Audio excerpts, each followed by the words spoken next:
내 혼자 부처님 법을 아는 것이 아니라 이 좋은 부처님 법을 다른 사람에게 전해주는 것도 매우 중요한 의미죠. 그죠? 그러니까 이제 먼저 이 포교라는 말, 그 다음에 이제 우리가 전법이라는 말, 또 이제 전도라는 말, 또 선교라는 이런 이제 용어들이 사용이 되어지는데, 사실은 이제 부처님 당시 때 사용됐던 언어는 이제 이 전도라는 용어가 먼저 사용이 되어집니다. 자, 그래서 이 부분을 조금 설명을 드리도록 할게요. 자, 우리가 이제 보통 이제 부처님 법을 전한다라는 개념에서 지금 여기 스크린에 나와 있듯이 전법이라는 말을 먼저 우리가 합니다. 그죠? 전법. 그래서 전법은 전법륜이다. 법륜을 불린다. 이런 뜻이에요. 우리가 이제 부처님의 진리를 법의 수레바퀴에 비유를 해서 법륜이다. 이런 이제 표현을 쓰는데, 이 법의 수레바퀴를 굴리는 것을 우리는 전법이라고 얘기를 합니다. 그래서 부처님 법을 전하는 것을 전법 활동이라고 얘기를 하는데, 이제 제가 좀 전에 말씀드린 것처럼 이제 우리가 전도라는 용어가 있고, 그죠? 포교라는 용어가 있고, 교화, 선교, 전교 이런 이제 유사한 말들이 사용이 되어지는데, 실제 이제 우리 불교에서는 이 포교라는 말이 통용되고 있고, 그죠? 실제 이제 써야 될 이 전도는 이제 다른 종교에서 이 전도라는 말을 쓰고, 때로는 이제 선교라는 말을 쓰기도 합니다.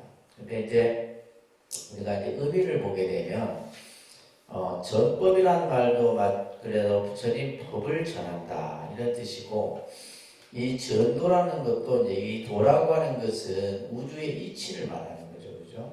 세상의 진리를 말하는 겁니다. 그 진리를 전하는 것을 전도다 얘기를 하고, 이제 포교나 선교라는 의미는 그냥 가르침을 널리 편다. 또 이것도 이제 필선자거든요. 가르침을 널리 편다. 이렇게 여러 사람들에게 전한다.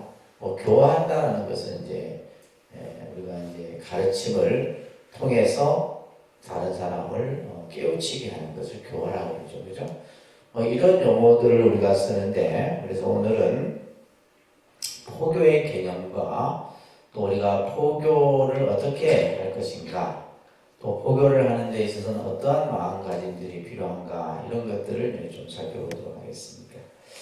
먼저 교재를 한번 보시게 되면 포교의 개념에 대해서 조금 정리하고 있는데, 우리는 이제 부처님의 가르침을 전하고 또 그것을 이해하고 또 이것을 다른 사람에게 또 설명을 통해서 그것을 납득시키는 거죠. 이러한 행위들, 이러한 어떤 모든 행위들을 우리는 다 포교다라고 얘기를 하는 겁니다. 뿐만이 아니라 이제 여러분들이 사찰에 쓰였던 수행이나 기도나 또 각각의 어떤 모든 우리가 법회라든지, 그죠? 이런 것들 또한 포교와 연관해서 설명되어질 수 있다는 겁니다. 결국 이 포교라는 것을 통해서 우리는 부처님의 세계, 불국토를 구현하자는 거예요. 그죠? 불국토 세계를 만들자. 이상의 세계를 구현하자라고 하는 것이 바로 우리가 이제 포교를 하는 이유이기도 합니다. 그래서 그 교재 밑에 보시게 되면 포교라는 이제 의적인 설명을 하고 있는데, 사실은 이제 우리가 개인적인 또는 포교라는 말보다는 우리가 전도라는 말을 좀 더 활용해야 되지 않겠나 이런 생각을 합니다. 왜? 부처님께서 처음 깨달음을 얻고 나서, 그죠? 이 오비구를 비롯해서 야사 청년들을 비롯한 60여인에게 최초로 이제 설한 말씀이 바로 이 전도선언이라고 하는 것이에요. 이 전도선언은 여러분들이 기본 과정에서도 이제 조금 접했었는데, 굉장히 중요한 구문입니다. 이 구문이. 자, 비구들이여, 전도를 떠나라. 가르침을, 그죠? 편하는 거예요. 자, 많은 사람들의 이익과 행복을 위해 세상을 불쌍히 여기고 사람과 인천의 이익과 행복과 안락을 위해 떠나라. 이게 이제 전도의 목적이에요. 이 전도의 목적입니다. 우리가 부처님 법을 펴는 목적이 어디에 있느냐? 많은 사람들의 이익과 행복과 안락을 위해서다라는 거예요. 그냥 나 혼자 내가 혼자 불교를 좋아하니까 부처님 법을 배우고 하는 것이 아니라 이 부처님 법을 배워서 다른 사람들에게 행복과 이익을 주기 위한 것이다.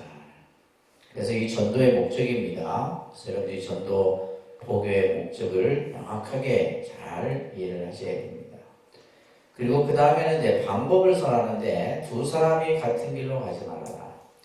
두 사람이 같은 길로, 우리가 보통 이제 다른 종교는 두 사람이 같이 가라 이렇게 되어 있어요. 혼자서는 가지 말아라. 이제 기독교 전도의 방법에서는 그렇게 설하는데 왜 두 사람이 같은 길로 가지 말아라 하면 더 많은 사람을 만나라는 거예요. 더 많은 사람을 만나고 더 많은 이들에게 부처님 법을 전하라는 의미입니다. 그리고는 그 사람을 만나서는 어떻게 해요? 처음도 좋고 중간도 좋고 끝도 좋으며 조리와 표현을 갖춘 법을 전하라. 그죠? 우리가 예를 들면 법을 전하는 것은 결국 우리가 말을 통해서 언어를 통해서 이렇게 이제 법을 전하잖아요. 그러면 그 법을 전하는 데 있어서도 그냥 어디서 들었던 얘기, 남한테 들었던 얘기, 그죠? 이것이 아니라 말 그대로 우리가 기승전결에 입각한 서론, 본론, 결론에 입각한 명료하고 그 상대방이 알아듣기 쉽도록 법을 설해야 된다는 거예요. 자, 우리 지금 불교를 믿는 또 이제 불교 안에서도 이제 전문가정을 마치고 포교사로서의 활동하는 분들이 많이 계시는데 이분들이 이게 안 되는 거예요. 다시 말해서 뭐가 안 돼요? 조리와 표현을 갖춘 법을 설할 줄 몰라. 근데 설사 한다 하더라도 자기 생각을 얘기하는 거예요. 자기 생각을 얘기하는 게 아닙니다. 항상 우리가 예를 들면 우리가 선교하는 사람들 보세요. 자기 말 안 합니다. 반드시 그 말을 하기 전에 뭘 해요? 예를 들면 마가복음 몇 장 몇 절, 누가복음 몇 장 몇 절, 성경 구절을 먼저 얘기하고 그 성경 구절을 가지고 얘기를 해요. 그분들의 선교 방식은 딱 성경을 기본으로 합니다. 그죠? 구약이든 신약이든 간에. 근데 우리는 보면 이제 이 포교사들이 보면 어디서 듣도 않은 톤 얘기 이런 거 있잖아요. 그냥 이렇게 시중에 떠도는 얘기 이런 걸 가지고 마치 막 그냥 불교를 설명하고 한다는 거예요. 그러니까 이게 이제 제대로 상대를 이해시키고 납득시키기가 어렵다는 거예요. 그래서 조리와 표현을 갖춘 법을 써야 돼요. 쉽게 말해서 이제 말을 잘해야 된다는 거예요. 그리고 말이 안 될 때는 어떻게 해야 돼요? 원만무결하고 청정한 범행을 살아라. 행으로서 나타내라. 그러니까 이제 언행이 같이 동시에 갖춰져야 된다는 거예요. 말도 잘해야 되고 행동도 그죠? 불자다운 행동을 가졌을 때 우리가 이제 다른 사람에게 부처님 법을 전할 수가 있는 거예요. 여러분들이 이제 앞으로 이제 전문가정을 마치고 나면 포교사 시험을 통해서 포교사가 되든 이 전도의 가르침을 항상 새겨야 되는 거예요. 사람들 중에는 마음의 때가 덜 묻은 사람도 있으나 법을 듣지 못한다면 그들도 악에 떨어지고 말이라. 어떤 사람은 아주 그냥 정말 부처님 말 한 구절, 그죠? 경구 한 구절에 마음이 열리는 사람이 있다는 거예요. 그들이 부처님 법을 만나지 못했기 때문에 미혹한 상태에 머물고 있는 거예요. 그런 사람들에게 부처님 말씀 한 구절, 법문 한 구절을 읽어준다면 그 사람은 뭐요? 마음이 열릴 거라는 거예요. 근데 이제 법을 듣지 못한다면 그들도 악에 떨어지고 말 거예요. 들으면 그들도 법을 깨달을 것이 아닌가. 비구들이여 나 또한 법을 설하기 위해 우르벨라 세나미 가마로 가리라는 이제 이 유명한 전도선언입니다. 그래서 이 전도선언에는 전도의 목적과 전도를 하는 방법에 대해서 부처님께서 설하고 있는 내용입니다. 자, 우리가 포교를 하는 목적은 앞에서도 얘기했듯이 모두가 함께 성불하고자 하는 거예요. 우리가 부처님 공부를 하는 이유도 우리가 함께 다 같이 성불하자, 깨달음의 세계로 나아가자는 겁니다. 또 우리는 부처님의 가르침을 통해서 올바른 세계관, 인생관, 가치관을 갖추는 거죠. 그죠? 그것을 통해서 우리는 세상을 좀 더 다른 사람보다는 지혜롭게 살 수 있는 그 길을 바로 우리는 이 부처님 법을 통해서 갖추게 되는 거죠. 자, 그러기 위해서는 여러분들이 불교라는 종교가 어떠한 가르침인가라는 정도는 확실하게 이 어떤 인식이 갖춰져야 돼요.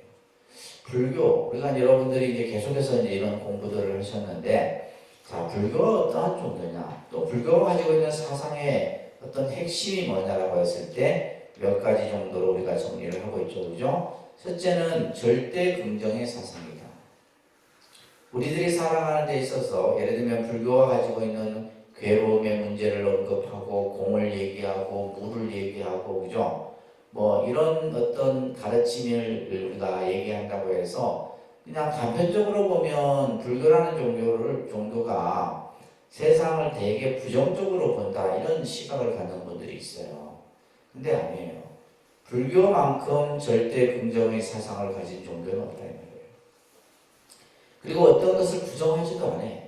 그렇다고 또 어떤 한쪽에 치우쳐서 완전히 또 긍정만을 하지도 않는다 이 말이에요. 우리들로 하여금 뭐요? 바르게 보라는 거예요. 세상을 바르게 보라는 그 가르침을 불교라는 종교는 얘기를 하고 있는 거예요. 그리고 또 하나는 뭐예요? 불교는 생명 존중, 그죠? 생명의 가치, 이념, 이것을 최고의 어떤 가치로 삼는 종교가 불교다라는 거예요. 그렇기 때문에 이제 지금 우리 이 지구상에서 벌어지고 있는 여러 가지 기후 문제라든지 환경이라든지 지금의 우리가 코로나19라든지 이런 것들이 전부 인간의 욕심, 그죠? 이런 어떤 물질의 만능 속에서 빚어진 결과라는 거예요.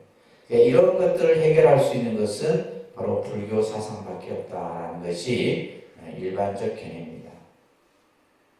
그리고 또한 불교의 사상은 보편적 사유와 가치관을, 그래서 어느 한쪽에 편협된 어떤 사고, 우리가 흔히 말하는 이분법적인 사고를 얘기하는 것이 아니라 불교는 뭐예요? 이 세상을 전부 하나로서 설명을 하고 있죠. 그죠?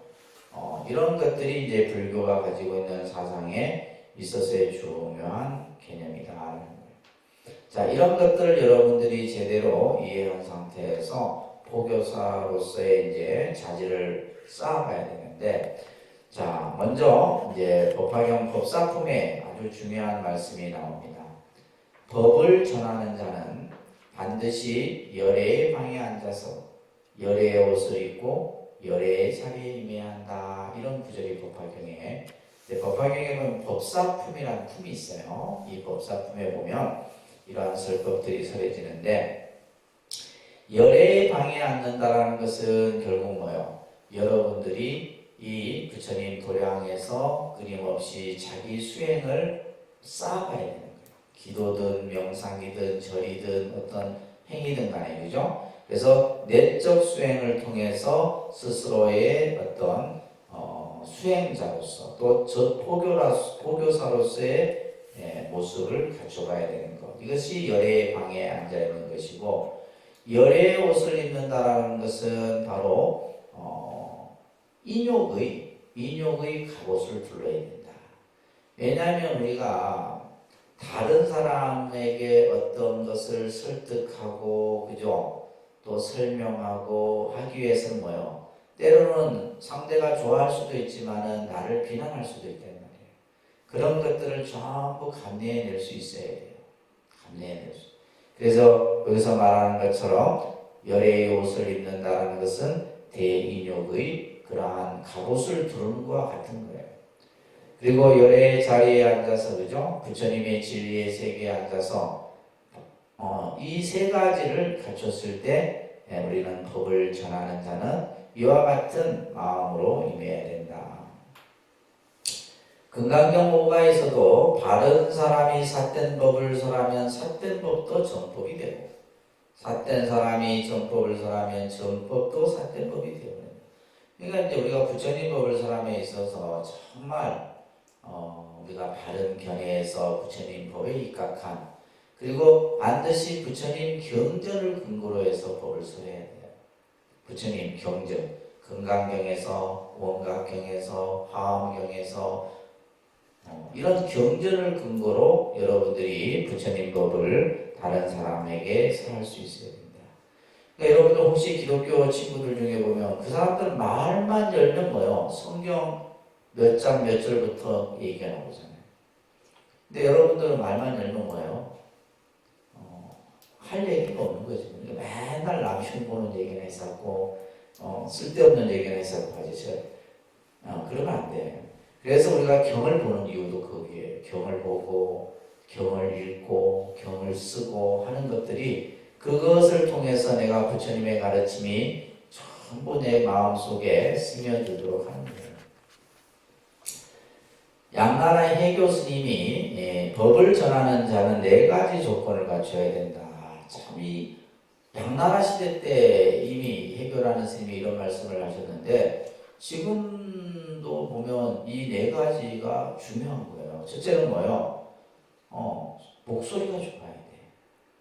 그래서 우리가 사람이 목소리가 부드럽고 온화한 목소리로서 상대에게 부처님 법을 설해야지. 그죠? 찢어지는 목소리나 짜증내는 목소리나 그 목소리 중에서 막 딱 듣는데 막 싫은 목소리 있잖아요. 그죠? 말도 듣기 싫어.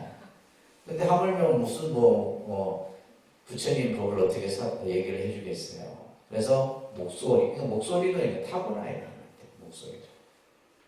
그래서 대중을 감동시킬 만한 목소리. 그래서 부처님이 내는 소리를 원음이라 그래요. 그래서 부처님이 이렇게 중생들에게 법을 설하면 중생들은 그 소리에 뭐요? 이미 벌써 마음의 번뇌가 싹 녹아져버려요. 두 번째는 뭐요? 넓은 지식과 지혜를 갖춰야 돼요. 다시 말해서 박학다식해야 된다는 말이에요. 많은 것을 알아야 돼요. 그래서 여러분들이 부처님 가르침을 남에게 전하기 위해서 불교의 교리만 가지고는 안 되는 거예요. 사회, 경제, 문화, 정치 전반을 다 이해해야 돼요. 그것을 바탕으로 해서 불교와 연결해서 설명을 해줄 수 있어야 된다는 말이에요. 무슨 말인지 아시겠어요? 그래서 우리가 예를 들면 역사도 알아야 되고 문화도 알아야 되고 사상도 알아야 되고 그죠? 또 그 이외에도 얼마나 많은 것들을 우리가 배워야 됩니까? 그죠? 그래서 박이라고 하는 것 박학다식해야 되고 그 다음에 말이 아주 그냥 변제라 해서 변제설법이라 해서 말을 함에 있어서 뭐요? 사람의 마음을 휘어잡을 수 있어요. 그냥 말 한마디에 그냥 사람들이 그냥 훅 갈 수 있는 그런 변제설을 갖춰야 됩니다. 그리고는 뭐요? 재주가 뛰어나야 돼요. 그러니까 우리가 예를 들면 말로만 갖고 안 된다는 말이에요. 때로는 뭐도 필요한 거예요. 그리는 재주도 있어야 되고 손으로 하는 재주도 있어야 되고 또 소리로서 하는 재주도 있어야 되고 이런 재주가 있어야 돼요. 그러니까 굳이 말로 안 해도 그냥 그림 하나 딱 그려놓으면 뭐요? 그걸로 그 상대가 뭐요? 이미 벌써 교화가 되는 거예요. 이렇듯이 성박, 변제라고 하는 4가지를 이제 법을 전하는 자는 갖춰야 되고 또한 이제 법을 전하는 자의 자세가 중요한 겁니다. 그러니까 우리가 이제 법을 전한다는 것이 얼마나 어려운 거예요. 그래서 이제 이 법을 우리 지금 불교에서 우리 종단에서 포교사는 그냥 시험만 봐서 포교사가 되는 거예요. 그래갖고는 아무것도 못 써요. 쓸 데가 없어, 쓸 데가. 예를 들면 이러한 자질을 다 갖춰야 된다. 자질을 갖췄을 때 그 사람이 포교사로서의 어떤 역할과 또 임무를 할 수가 있는 거죠. 그죠? 자, 법사품에도 보면 대자비심이 갖춰야 하고 유아 인욕해야 돼요. 좀 성품이 부드럽고 온화하고 때로는 그것을 참을 수 있는 이런 마음이 되어야 되고 일체복공이라고 하는 것은 그죠? 부처님의 진리를 명확하게 알아야 하는 이런 것들에 대한 얘기가 법화경 법사품에서 설해집니다. 또 하원경에서도 마찬가지로 법을 전하는 사람은 어떻게 해요? 당당해야 돼요. 자신감이 있어야 돼요. 내가 믿는 이 부처님의 가르침에 있어서 자신감과 당당함이 있어야 돼요. 그렇게 되기 위해서는 내가 그만큼 뭐야? 불법에 대한 이해가 확실히 갖춰져야지만 가능한 거예요. 뭐 기인가 아닌가 하고 뭐 맞을까 틀릴까 본인 스스로도 정립이 안 되는데 어떻게 다른 사람에게 법을 설해줄 수 있느냐라는 거예요. 그렇지 않습니까? 그죠? 그래서 이 명보품에서 보면 호랑이와 같이 안정되고 사자와 같이 두려움이 없고 산처럼 흔들림이 없고 바다처럼 지혜로운 이러한 인품을 갖춰야지만 법을 전하는 사람의 그런 우리가 흔히 말하는 법사다 이 얘기를 하는 거예요. 자, 그래서 포교사가 갖춰야 될 조건 첫 번째가 뭐냐? 불교에 대한 확실한 자기 이해가 있어야 돼. 이게 제일 중요한 거예요. 그러니까 우리가 이제 불교를 공부를 하는 데 있어서 이 부처님 공부를 통해서 내가 정확하게 불교에 대한 이해가 갖춰져야 됩니다. 연기에 대해서, 공에 대해서, 그죠? 무아에 대해서, 또 불교가 말하는 어떤 괴로움의 본질에 대해서, 또 이 세상에 살아가는 우주의 법칙에 대해서 여러 가지의 개념들을 우리가 공부했었잖아요. 그래서 확실한 자기 이해가 있어야 되고, 두 번째는 그 확립된 이해 체계가 그 시대의 말과 그 시대의 교양 지식 체계로 전달돼야 돼요. 그러니까 쉽게 말해서 우리가 언어도 그죠? 문화에 따라서 언어가 변하잖아요. 언어가 변하고 그죠? 쓰여지는 말이 다르다 이 말이에요. 그러면 이제 부처님의 가르침도 그 시대에 따라서 계속 변해왔던 거예요. 용어 자체가 변해왔던 겁니다.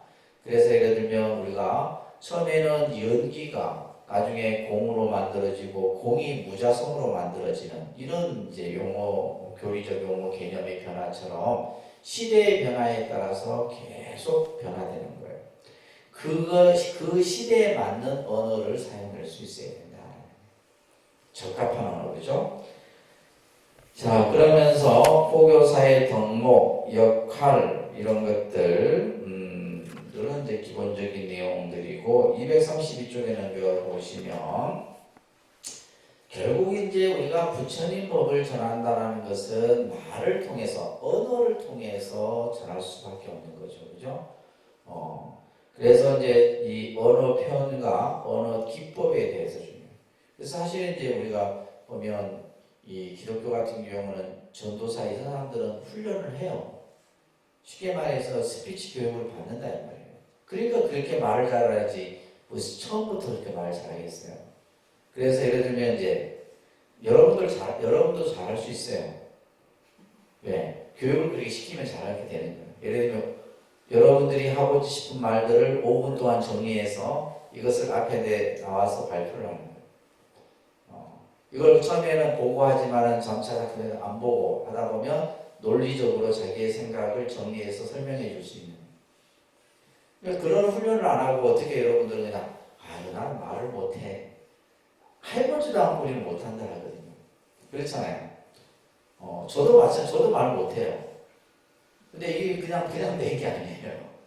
하다 보니까 이제 되는 거 하다 보니까. 저도 통도사 처음 출가했을 때는 굉장히 내성적이었거든요. 내성적이어서 남 앞에서 왜 이렇게 마이크 잡고 얘기를 하겠어? 못해. 근데 이제 되게 처음엔 두려웠는데 이제 자꾸 하다 보고, 그래 지금도 항상 이제 뭐 대학에서 강의할 때도 마찬가지였고 지금도 마찬가지지만은 미리 내가 무슨 말을 해야 될 것인가 머릿속에서 기승전결을 다 만들어서 얘기를 하는 거예요. 원고 없이 할 때도 있고 때로는 원고 없이 하는 게 더 편할 수도 있지. 그래서 이제 이 언어 표현을 우리가 잠깐 보게 되면 상대방에 대한 긍정적 반응을 주는 단어나 언어를 사용해야 돼요. 그러니까 예를 들면 이제 귀에 거슬리거나 그죠. 이런 언어들은 사용하면 안 된다는 거예요. 그리고 이제 그 상대방이 듣고 뭔가 유화적 표현을 상대방에 전달할 수 있는 언어를 사용해야 되고, 또 언어 자체도 이제 어려운 언어를 사용하면 안 돼. 그래서 사실은 이 단어, 그래서 우리가 뉴스나 아나운서들이 그 방송에서 하는 언어들은 아주 정제된 언어들입니다. 정제된. 그래서 우리가 보면 이제 어학을 배워도 보면 뉴스 앵커들이 하는 그 뉴스 보도를 가지고 공부를 해요. 왜냐면 그 언어가 가장 일반화되고 또 따듬어지는 언어들이기 때문에. 그래서 이제 그 사람들 같은 경우는 언어를 그렇게 배우잖아요. 그러니까 우리가 예를 들면 간혹 보면 여러분들 뭐 우리말 이렇게 뭐 라디오 같은 데서 나오는 거 보면 이런 말이 있었나? 우리가 그냥 평상시에 사용하는 말인데 우리나라의 말이 이렇게도 표현할 수 있구나라는 것을 간혹 저도 이제 듣고 놀래는데, 그러니까 언어가 굉장히 다양하잖아요. 그래서 그 다양한 언어 속에서 좀 더 쉬운 언어, 상대방이 알아듣기 쉽도록 이런 것들이 이제 사용되어져야 된다. 저희 스님들도 사실 스피치 교육을 받아야 돼요. 스피치 교육을 받아서, 그러니까 이제 딱 표가 나죠. 여러분들 목사들이 설교하는 거하고 스님들 설교하는 거하고 하늘과 땅이에요. 내용을 떠나서 그 사람들 말은 뭐야? 귀에 쏙쏙쏙쏙 들어오거든요. 근데 스님들 설교는 무슨 말인지 몰라. 저쪽 한 대전까지 갔다가 다시 또 공주까지 올라왔다가 다시 또 대전 내려가는 이런 격이에요. 그러니까 시작을 했으면 끝에 어떤 이렇게 그죠? 결론까지 만들어 가야 되는데, 근데 그런 것들이 훈련이 안 돼서 그래요. 언어 기법에 있어서도 바르고 고운 말을 사용해야 되고, 또 품위가 있고 쉬운 말, 그죠? 그 시대에 맞는 말. 이게 참 어려운 거예요. 이게 말로서 상대를 납득시키고 이해시킨다는 것은 그만큼 어려운 겁니다. 또 그리고 이제 우리가 법을 설함에 있어서도 이제 여러 가지 그 시대적 상황이라든지 지금 현재 여러 가지 어떤 사회와 관련된 또 우리들이 살아가는 현실적인 이런 문제들, 이런 것들을 주제로, 그러니까 예를 들면 이런 것들이 사실 필요한 설법의 주제인데 뭐 천년 전 이야기나 했었고 그죠? 이런 골이 안 맞는 거예요. 그래서 이런 부분들도 이제 우리가 잘 이해를 해야 되고, 그래서 어떤 설법의 제목을 선정하는 거예요. 그래서 저 같은 경우는 한 15년 동안 이제 법회 때마다 설법을 했던 설법안을 다 만들어 놓은 게 있어요. 그걸 내가 보고 있으면 때로는 기도의 주제로 관련해서, 신행과 관련해서, 또 예를 들면 어떤 교리와 관련해서, 사상과 관련해서 이 주제들이 다 있어요. 그래서 이번에는 이런 설법을 가지고 설법안을 만들어서 이제 기본 핵심, 그렇다고 예를 들면 제가 머리가 좋다지만 부처님 경전을 다 외워서는 못하잖아요. 그러니까 그런 경전 구절들은 기본적으로 이제 이렇게 나열을 해서 정리를 해서 이제 하고, 그래서 이 설법안 이런 것들도 이제 구성하는 것, 이런 것들도 이제 중요한 내용이에요. 우리가 이제 법을 설하는 데 있어서 아시겠죠? 자, 그 다음에 234페이지 보면 이 내용은 뭐냐면 경전에서 부처님께서 어떤 그 포교와 관련해서 또 포교 사회와 관련해서 설했던 경전의 내용들을 이렇게 모아놓은 거니까 여러분들이 한번 보시면 될 것 같아요. 237조 같은 경우는 예를 들면 이제 금강경에서 나오는 부처님 법을 설하는 공덕이 그죠? 실고로 보시한 공덕보다 크다, 이런 내용들로 설명되어져 있는 내용입니다. 자, 238쪽으로 넘겨가서 자, 우리가 이제 부처님의 설법을, 부처님이 우리들에게 설한 설법을 한마디로 얘기하면 대기설법이다라고 얘기합니다. 무슨 설법이요? 대기설법. 그래서 중생의 근기에 따라서 부처님은 법을 설하게 되는데, 이것은 마치 응병열학과 같은 것이다. 그러니까 응병열학, 이제 병에 따라서 약을 주는 거죠, 그죠? 병에 따라서 약을 이렇게 처방해 주는 것과 같은 거예요. 그래서 부처님의 가르침은 하나의 설법을 가지고도 그 설법의 대상들이 다 달라요. 그렇기 때문에 이제 부처님의 설법이 다양한 겁니다. 그래서 예를 들면 대상의 능력과 소질에 따라서 그죠? 또 거기에 대한 여러 가지 방식들이 다르게 나타나는 겁니다. 그래서 이제 그 밑에 보시게 되면 대기설법의 형식에 보게 되면 부처님께서 중생의 근기에 따라서 법을 설하는데 가장 많이 사용했던 것이 인연법과 비유법이에요. 이 인연법과 비유법은 뭐냐면 좀 쉽습니다. 그러니까 예를 들면 어려운 것도 쉽게 설명을 하는 거예요. 다시 풀어서. 그래서 우리가 경전을 보게 되면 어떠한 그 근본의 가르침을 설하고 나서 이것을 다시 부연 설명을 할 때 많이 쓰는 것이 바로 인연과 비유에 대한 얘기를 많이 씁니다. 그리고 수기법도 쓰고 때로는 우회, 반어, 문답법도 쓰고 그래서 이제 부처님의 이렇게 설법의 형태들을 보게 되면 이제 금강경 같은 데서도 나오죠, 그죠? 예를 들면 수보리가 부처님이시여 공이란 무엇입니까? 그러면서 이제 수보리가 나는 공을 이렇게 생각합니다 라고 얘기를 해요. 공에 대해서 부처님께 물었잖아요. 부처님께서는 예를 들면 네 생각이 틀렸다, 맞다 이런 식의 이제 표현을 쓰지 않죠. 나는 이렇게 생각하는데 그거에 대해서 다시 너는 어떻게 생각하느냐 이렇게 이제 문답을 쓰기도 하고 때로는 역설적으로 다시 질문을 하는 거예요. 이런 이제 표현들이 이제 경전을 보면 다양하게 나옵니다. 그래서 예를 들면 이제 어떤 제자가 물은 거에 대해서 그 질문은 잘못됐다, 틀렸다 이런 표현은 한 군데도 없어요.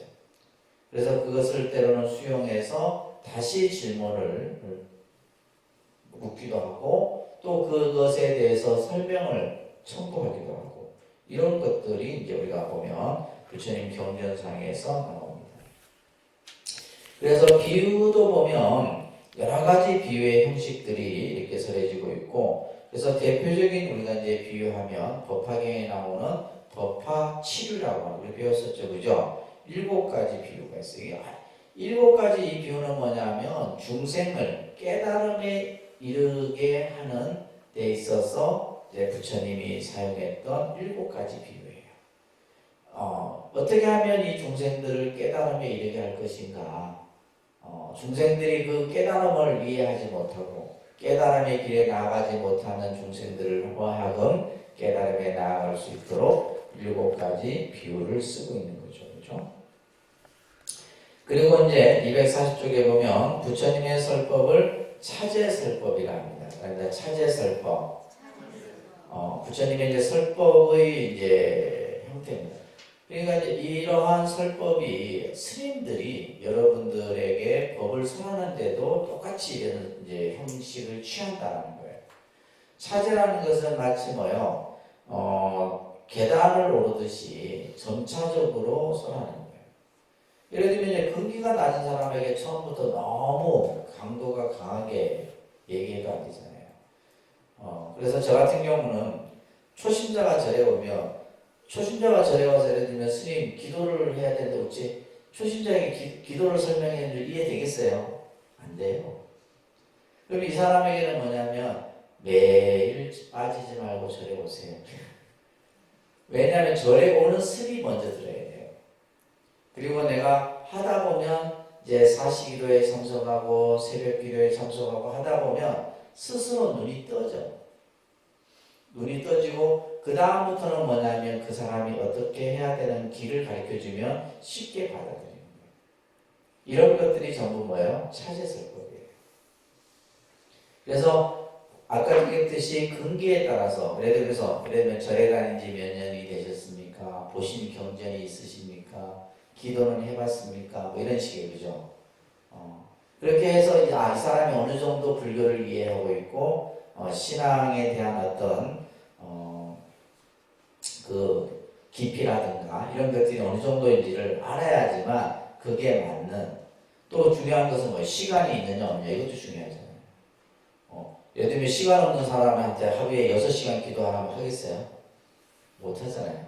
그러면 이것 또한 이제 그에 맞게끔 점차적으로 해야 되고, 이런 식의 가르침들이 이제 차제 설법이라는 거예요. 이것을 이제 과정적 설법이라는 거예요. 과정적 설법. 아시겠죠? 그래서 어떤 한 분이 내가 108배를 21일간 해야 했더니 108배를 21일간 했는데 힘이 들어서 못하겠다는 거예요. 그래서 이제 시간이 없어서, 왜냐면 이제 그런 것도 이제 대화를 하려면 시간을 갖고 해야 되는데 제가 시간이 없다 보니까 그 얘기까지만 듣고 제가 이제 다음에 보자고 했는데, 이제 이 뭐예요?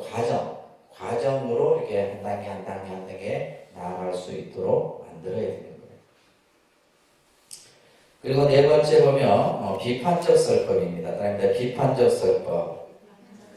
부처님의 설법은 자비를 바탕으로 하지만은 때로는 아주 비판을 할 때는, 그죠? 현실에 대한 비판을 할 때는 아주 통렬한 비판을 하는 거예요. 예를 들면 우리가 지금까지, 이것도 마찬가지예요. 우리가 예를 들면 정부 정책에 순응하고 잘 따랐지만은 이 정부 정책이 잘못된 방향으로 간다는 말이에요. 그러면 스님들이 승려대회를 하고 하는 이런 것들이 뭐예요? 이건 뭐예요? 비판적 설법인 거예요. 단순히 그냥 어떤 사회에서 보는 여러분들이 데모 이런 개념이 아니다라는 거예요. 이 법회를 통해서 우리 스스로가 우리가 결국 잘못했기 때문에 상대가 저렇게 나오는 거거든요. 우리 스스로의 문제가 무엇인지를 성찰하고 하는 이런 것들이 먼저 돼야 돼요. 그래서 비판적 설법입니다. 아셨죠? 그 비판적 설법을 통해 갖고 다시 말해서 다시 궁극적 해답을 찾고자 하는 거예요. 그 다음에 상호설법이라고 하는 형태도 있고, 그죠? 상호설법. 상호설법이라는 상대에게 감화를 주는, 상대의 마음을 깨우쳐주는 이런 다양한 설법의 형태들이 부처님 경전에 소설해지고 있고, 또 이제 우리 스님들이 여러분들을 교화하는 데 있어서 사용하고 있는 방법들이에요. 아셨죠? 그 다음에 234쪽에 보게 되면, 어떠한 마음가짐과 자세를 우리가 가지고 부처님의 법을 우리가 설해야 되느냐 하는 거예요. 앞에서도 이제 우리가 봤듯이 부처님께서 법을 설하는 이유는 뭐예요? 전도를 하는 목적은 중생들의 이익과 행복과 안락을 위해서예요. 이게 이제 불교가 부처님의 가르침이 이 세상에 전해져야 하는 이유이기도 하다는 거예요. 그래서 첫 번째는 우리가 앞에서 했던 내용들이에요. 중생들을 유익해 하고자 하는 마음으로 우리가 이제 포교의 마음을 가져야 되는데, 그러기 위해서는 앞에서 정리되었던 것처럼 불교에 대한 철저한 이해가 필요하고, 그죠? 그리고 244쪽에 보시게 되면 그냥 말로서만 하는 것이 아니라 우리가 사서법을 배웠잖아요. 이 사서법은 상대를 나에게 향하게 하는, 쉽게 말해서 이 사서법은 어떻게 보면 포석법과 같은 거예요. 포석이라는 뜻과 같은 뜻입니다.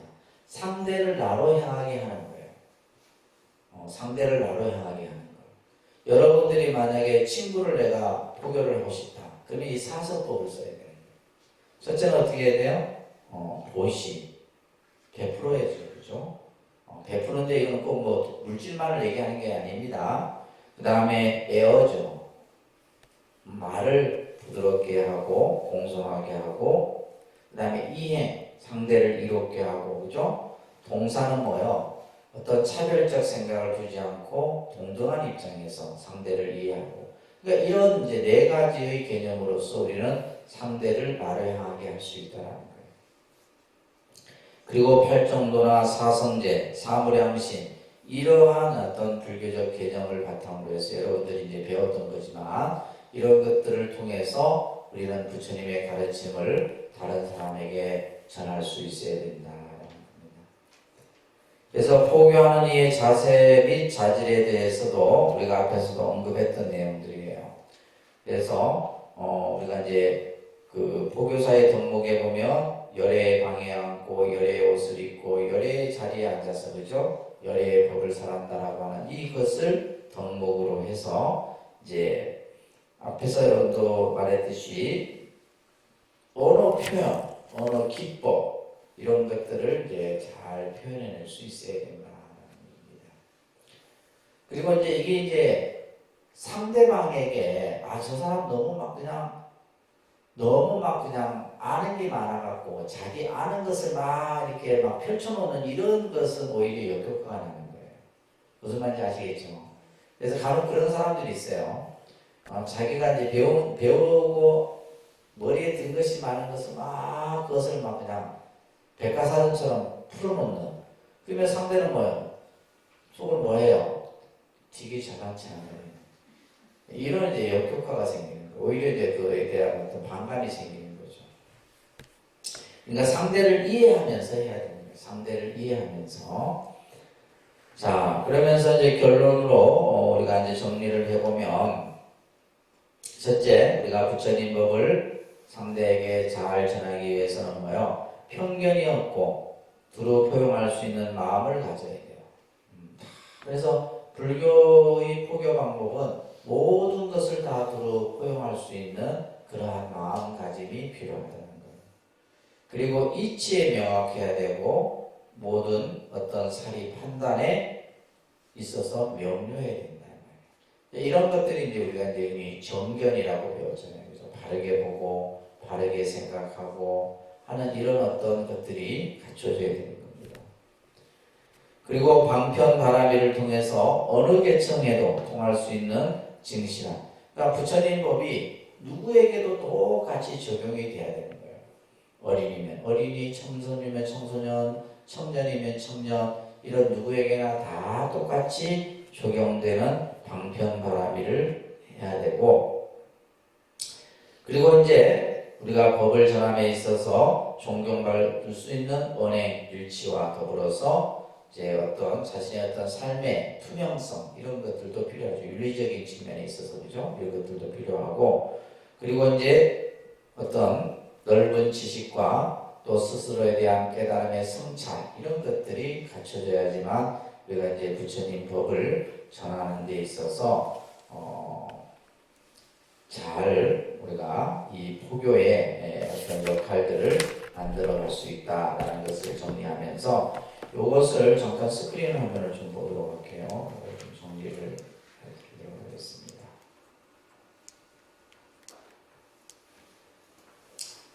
자, 우리가 아까 이제 부처님께서 법을 설하라, 그죠? 전법 선언, 전도 선언을 했잖아요, 그죠? 예, 제일 처음에는 녹약원에서 오비구를 제도하고 그리고 야사를 비롯한 야사의 친구들을 이제 제자들로 받아들임으로써 이제 이때부터 부처님이 이제 전도 선언을 시작했던 거예요. 그래서 이제 이 지금 뭐 이게 인도 지도가 있지만은 이 이제 처음 이 부분에서 시작했지만은 점차적으로 이게 이 넓은 곳까지 부처님이 가신 것이 아니라 이 아래쪽은 뭐요? 포교 전도사들이 직접 가서 부처님 법을 전했던 겁니다. 그래서 심지어는 여기가 이제 스리랑카까지도 이제 그죠?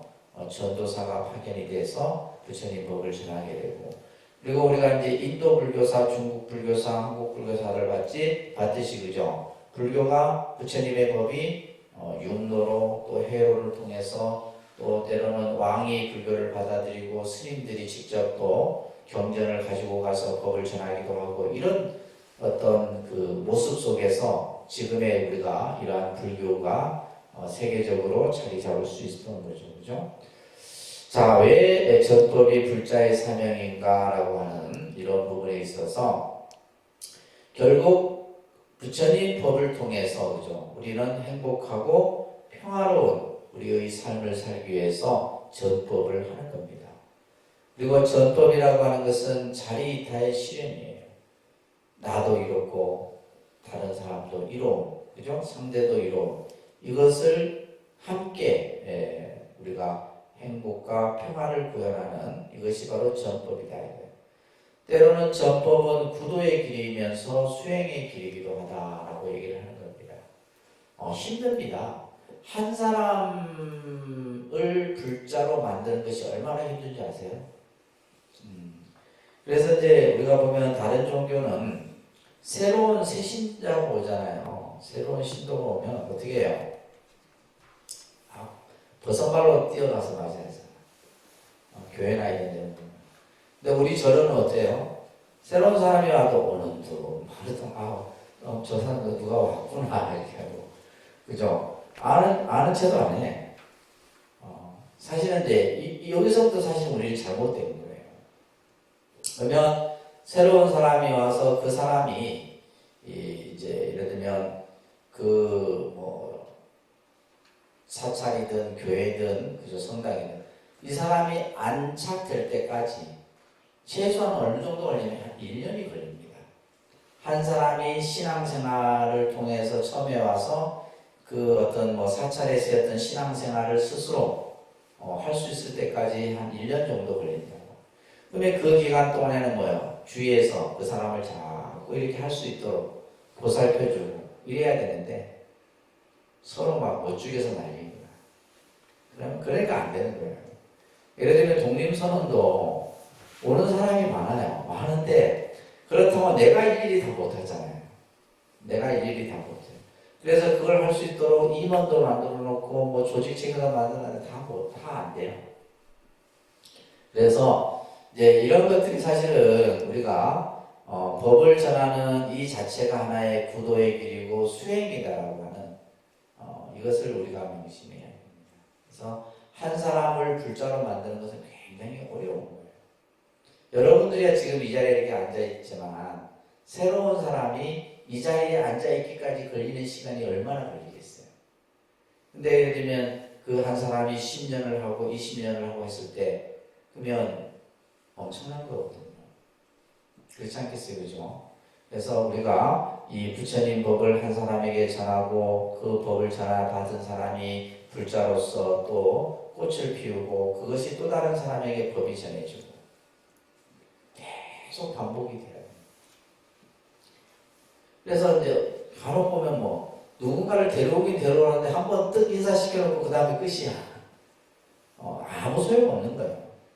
그러니까 내가 새로운 인연을 데려왔을 때는 그 인연의 꽃이 필 때까지 관심을 가져줘야 돼요.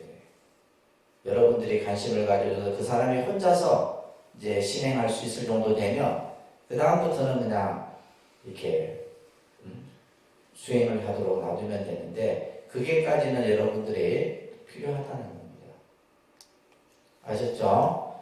이제 왜 그러냐면 이제 점점 이제 우리가 살고 있는 이 시대가 탈종교 현상이 나타나고 있어요. 이제 우리 지금 2015년 통계청의 인구 조사인데 10년마다 하거든요. 그러면 2025년에 또 한 번 하게 돼요.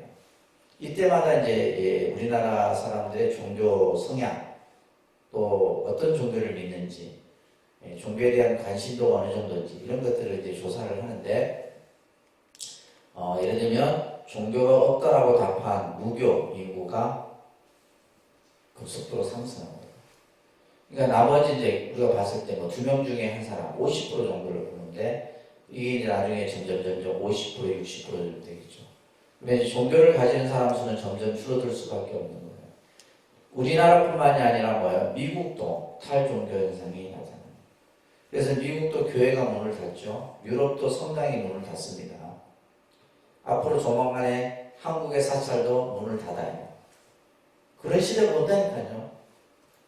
오고 있어 지금. 절에 스님이 없어. 지금도 독립선언도 스님 구하려면 하늘의 별따기예요. 이게 이제 결국 뭐가 다 연결된 거예요? 인구 감소예요. 사실 인구가 감소된다 해서 우리는 남의 얘기인 줄 알았는데 이게 직접 우리 불교와 직접적인 관련이에요. 예를 들면 30년 전에는 스님 되는 수가 한 800명이 됐었어요. 그러면 20년 전에는 한 400명이 됐어요. 10년 전에는 200~300명이 됐어요. 지금은 50명이에요. 이번에 50명밖에 안 되거든. 그러면 내후년 되면 어떻게 됐어요? 0 숫자가 될 수 있잖아요. 그러니까 이 인구 감소가 사회, 경제, 또 종교에 끼치는 영향이 엄청난 거예요. 그래서 예를 들면 저희 지금 30년 차에서 40년 차가 제일 많거든요. 30년 정도 이제 스님된 지 30년에서 40년 연도가 제일 많아. 이 스님들이 싹 죽고 나면 어떻게 돼요? 이제 절은 텅텅 비어요. 이제. 제일 많은 숫자거든 저희가. 그러니까 우리가 예를 들면 기껏 있어봤자 한 30년 있으면 다 죽을 거 아니에요, 그죠? 죽을 거잖아. 그러면 30년 지나고 나면 앞으로 불교는 뭐예요? 절이 아마 반 정도는 다 비일 거예요. 그 정도로 이렇게 바라보고 있는 거예요. 근데 우리만 그런 게 아니라 수녀도 없어요. 수녀 되는 사람도 없어요. 신부도 없어요. 신부도 이제 없고, 그러니까 신부 한 사람이 이제 성당도 두세 개 맡아야 돼요. 예, 그런 이제 시대에 지금 우리가 살고 있는 거예요. 이런 어떤 탈종교 현상들이 우리나라뿐만이 아니라 이 미국도, 유럽도 급속도로 이제 증가되고 있다는 거예요. 그래서 예를 들면 3대 종교가 다 감소 추세에 있다라고 이제 조사에 나오죠, 그죠? 그래갖고 이제 아무튼 이런 어떤 이 종교 인구 분포도 조사라든지 이런 것들을 보게 되면 굉장히 우려스러운 부분이 많습니다. 그래서 여기 보시게 되면 이제 이제 이거는 기독교 목회자협회에서 조사했던 내용들인데 굉장히 감소를 하고 있어요. 지금 신자들 수가 감소를 하고 있는 추세입니다. 그렇기 때문에 우리는 한 사람이라도 부처님 법을 전해서 부처님 법을 믿도록 해야 되는 거죠. 그죠? 그래서 어떻게 부처님 법을 우리가 전할 것인가? 그래서 누구나 들으면 이해할 수 있는 부처님의 가르침을 전할 수 있어야 되는 거예요. 그렇기 때문에 우리가 아까 배웠던 전법하는 사람의 자격과 태도에 대한 이런 얘기들을. 그래서 우리 스스로부터 부처님의 가르침을 바르게 이해하고 그 가르침을 실천할 수 있어야 돼요. 또 그것을 설하는 데 있어서의 또 마음가짐도 중요하고, 그죠?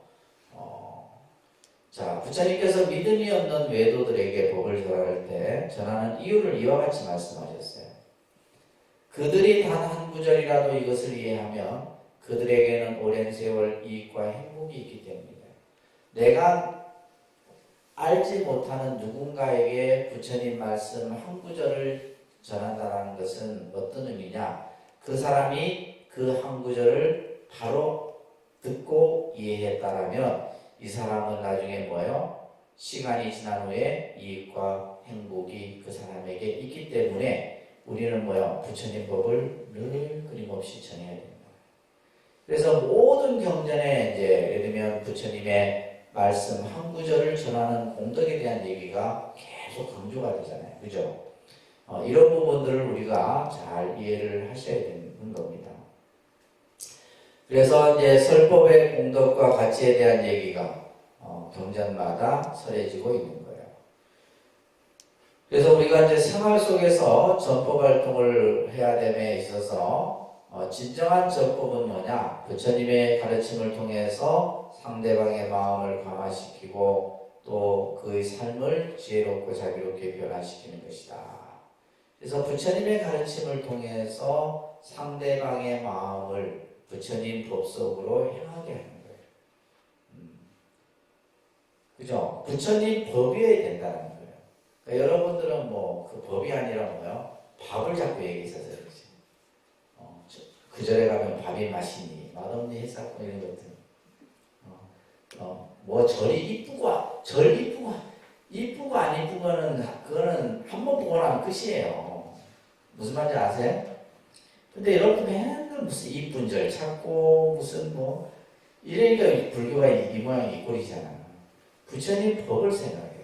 부처님 법이 항상 가슴 속에 있고 그 부처님의 법을 통해서 우리가 신앙을 하고 하다 보면 일체 다른 것은 아무런 장애가 될 수 있는 것은 없는 거예요.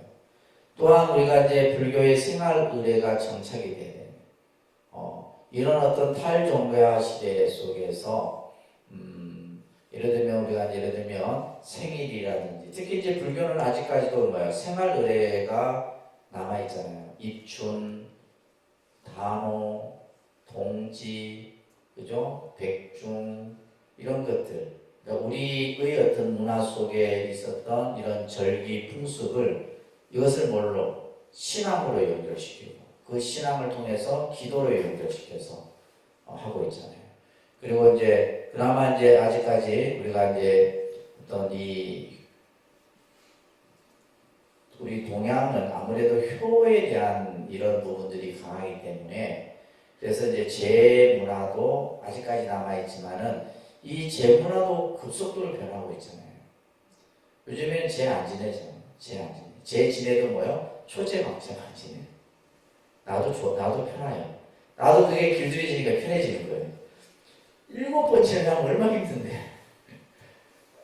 나도 이제 여러분들의 편리함 속에 나도 이제 젖어 들어가는 것 같아요. 그리고 이제 제 안 지내고 뭐예요?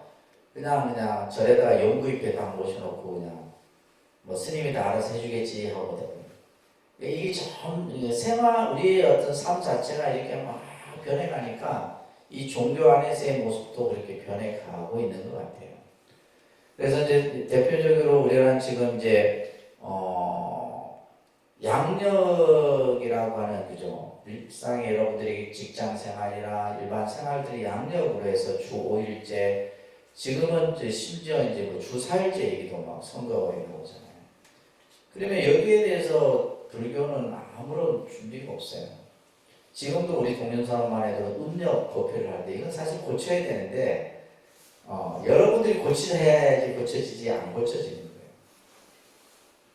거예요. 이제 서울 같은 경우는 이제 음력 법회를 안 하고 아예 뭐요? 그냥 토요 법회, 일요 법회식으로 이렇게 진행해요. 이런 것들의 이제 변화들이 따라가지 못하면은 불교는 점점 그죠? 탈종교화가 가속될 수밖에. 그렇게 함으로써 뭐요? 대중들의 삶 속에 불교의 어떤 문화라든지 사상이라든지 이런 것들이 뿌리 깊게 내릴 수 있어야 된다라는 얘기를 하는 겁니다. 자, 그래서 여러분들이 중생의 이익과 행복을 위해 법을 전하는 부처님의 말씀을 여러분들은 어떻게 이해하고 이것을 어떻게 앞으로 실천할 것인가? 예를 들면 여러분들이 뭐 전문가정 이걸 뭐 졸업하고 나면 이건 뭐 아무 그게 아니잖아요. 내가 이것을 배워서 앞으로 부처님 법을 어떻게 내 가족, 내 친구, 내 이웃에게 전하고 그들로 하여금 이 부처님 세계에 어떻게 내가 인도할 것인가 이런 고민들도 필요하다는 거예요. 그래서 탈종교화 현상 또는 불자 감소 현상이 우리 주에서 어떤 방식으로 나타나고 아까 얘기해서 다양한 모습에서 나타나고 있는 거예요. 출가자 감소부터 시작해서 불자들의 어떤 신앙 감소 뿐만이 아니라 이제 우리가 기도하는 시간도 감소되고 있죠. 옛날에는 뭐 2-3시간 하는 건 일도 아니었어요. 근데 요즘에 2-3시간 하면 아무도 없어. 네, 아무도 없어요.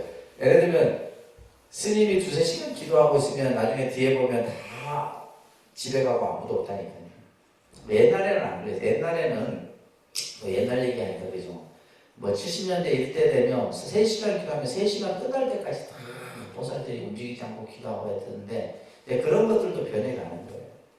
자, 그래서 우리가 이 정말 훌륭하고 수승한 부처님의 가르침을 여러분들이 앞으로 어떻게 이것을 배우고 또 이것을 다른 사람에게 전할 수 있을 것인가 이런 전반적인 내용에 대해서 나중에 아마 이 중에서는 또 포교사가 되려고 하는 분들도 계실 거예요. 근데 저는 이제 포교사 종단에도 그런 얘기를 했지만은 시험을 봐서 포교사가 되는 것은 저는 개인적으로 반대한다. 제 입장은. 왜냐하면 시험 보기 전에 가족들을 포교했느냐, 가족들을 전도했느냐가 먼저 봐야 된다. 그러니까 포교사가 지금 혼자 포교사 입고 다니는 거예요. 이건 말이 안 돼요. 그렇잖아요, 그죠? 우리가 여러분들이 뭐 배웠던 뭐 여러 가지 이런 책에서의 진리는 가르침들은 이것은 여러분들이 삶 속에서 이것이 살아 움직였을 때 가치가 있는 것이다. 그래서 이제 가족들 내 주변의 인연들을 먼저 포교할 수 있을 때 포교자로서의 어떤 자격을 갖추게 되는 거고, 그 다음에 이제 재적 사찰이 있느냐 없느냐. 제가 이제 창원에 있을 때도 이제 우리 신도들한테도 얘기를 해갖고 한 3, 4년간은 포교사가 아무도 안 됐었어요. 왜냐하면 내가 추천서를 써줘야 되거든. 추천서를 내가 그 세 가지를 갖추지 않으면 내가 추천서를 안 써줬었어. 그래서 아무도 안 하길래 아이고 그래서 안 되겠다 싶어갖고 내가 이제 내 스스로 내가 좀 물러섰죠. 그래갖고 이제 써주긴 써줬었는데, 이것 또 하나는 뭐냐면 예를 들면 내가 불자로서 기독교인들 같은 경우 11조를 하잖아요. 그러면 최소한의 내가 다니는 사찰에 어떤 신도로서의 의무를 할 수 있는 정도는 충분히 해야 된다. 그래서 종단에다가 이 세 가지만 되면 포교사 줘도 된다는 얘기를 했었거든요. 근데 이제 그런 것들이 사실은 뭐 현실적으로 쉽지는 않은 문제들인데, 아무튼 이러한 우리가 이제 포교라고 하는, 우리 이제 독립선언도 이제 제가 항상 전법도량이라는 말을 꼭 씁니다. 그죠? 전법도량이라는 말은 이 독립선언이 존재하는 목적이기도 해요. 부처님 법을 전하고, 또 이곳에서 부처님 법을 배우고, 부처님 법을 실천하고, 근데 그것을 하는 모든 가장 큰 핵심은 뭐다? 모든 사람들의 이익과 행복과 안락을 위해서다. 이게 독립선언의 존재 가치입니다. 아셨죠? 알겠습니까? 여러분들이 절에 다니는 목적이기도 하고요. 이것을 가지고 여러분들이 앞으로 공부하셔야 됩니다.